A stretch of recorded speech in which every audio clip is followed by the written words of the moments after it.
எப்பொழுதுமே சிரித்து வாழுங்கள்.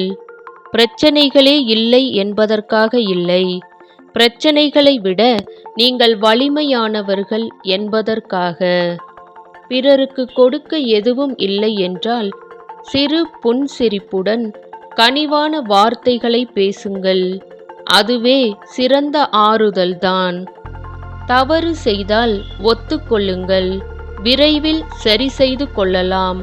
ஆனால் செய்த தவறை இல்லை என்று சாதிக்காதீர்கள். பிறகு அதை என்றுமே சரி செய்ய முடியாது. நீங்கள் யார் என்று உங்களுக்கே புரிய வைக்கும் ஆயுதம்தான் அவமானம். சொல்லின் அர்த்தமும் யதார்த்தமும் புரியாத இடத்தில் எதை சொன்னாலும் பிழையே. முயற்சி செய்து தோற்பவனுக்கு இருக்கும் தைரியம் வேடிக்கை பார்ப்பவனுக்கு இருக்காது. வெற்றி பெற வேண்டும் என்று முடிவெடுத்து விட்டால் கண்களுக்கு தெரிய வேண்டியது காரணங்கள் அல்ல, இலக்கு மட்டுமே. பயன்படுத்தப்படாத திறமை அதன் ஆற்றலை இழந்து கொண்டே இருக்கும். பயன்படாதது என்று எதுவும் இல்லை, பயன்படுத்த தெரியாதவர்கள்தான் உள்ளனர்.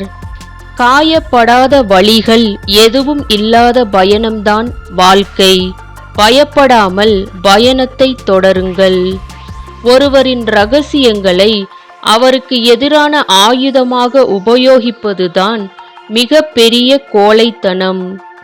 வாழ்க்கையை பற்றி யார் சொல்லிக் கொடுத்தாலும் அவ்வளவாக புரியாது. வாழ்க்கையே சொல்லிக் கொடுக்கும், அப்போதுதான் தெளிவாக புரியும். தனித்து விடப்பட்டால்தான் நமது பலமும் பலவீனமும் நமக்கே தெரியும். வீடியோ பிடிச்சிருந்தா லைக் பண்ணுங்க ஃப்ரெண்ட்ஸ், ஷேர் பண்ணுங்க, சப்ஸ்கிரைப் பண்ணி சப்போர்ட் பண்ணுங்க. ஆல்ரெடி சப்ஸ்கிரைப் பண்ண எல்லாருக்கும் ரொம்ப தேங்க்ஸ் ஃப்ரெண்ட்ஸ். இந்த நாள் இனிய நாளாக அமைய வாழ்த்துக்கள். நன்றி.